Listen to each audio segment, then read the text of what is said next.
Today is Khmer New Year.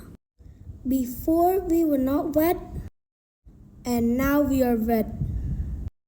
So now we are back, now we are like and this is my turn.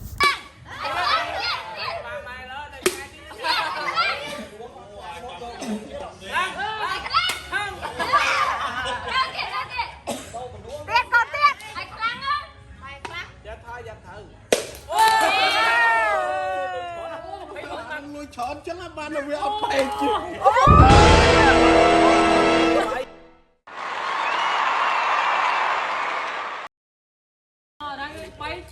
Bạn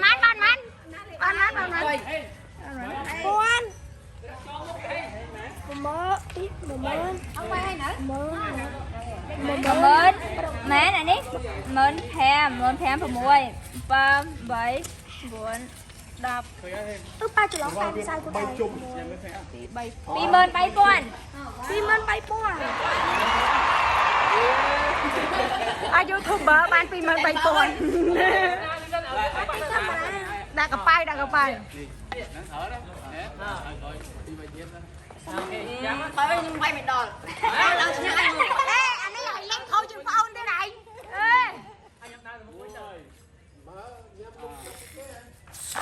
Tuy tao chọn là chọn mày ôi kìa yêu quay không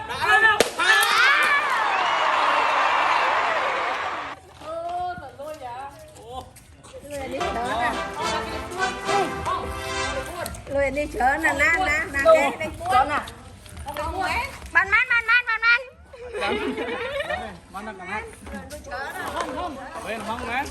ở đây anh có xài nhung cái nó sai cho mày nửa ủa nó chọn trên kia với anh xây lỗ đây ủa mà tao gì mới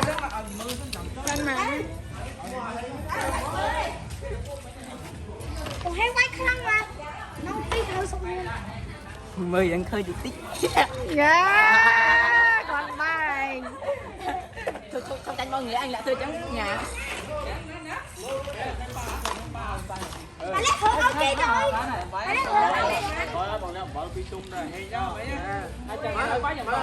đừng mơ mà chắc á ô nó mà ơi bay bay nè anh vâng mà tao tin mà nó tin mà buôn trong tao đi lơi khỏi bên à năng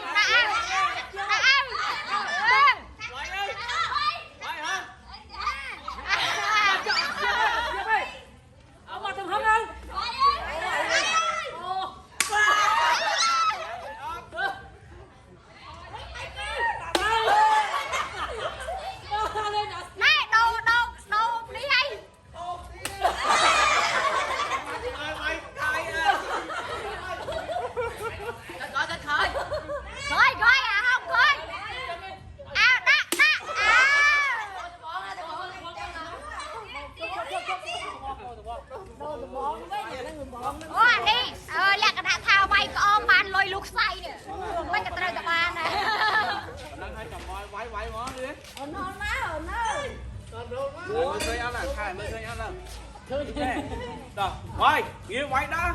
Đã phân. Đúng rồi, tiếp nè. Ai đó xia đâu xanh.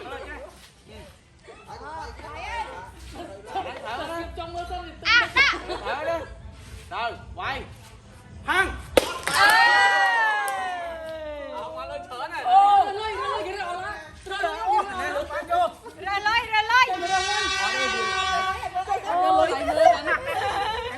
Anh liệt vào đó.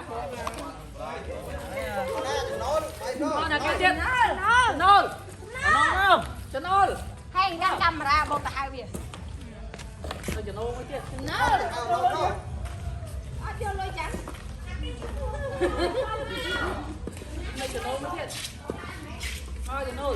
So man he texted I don't know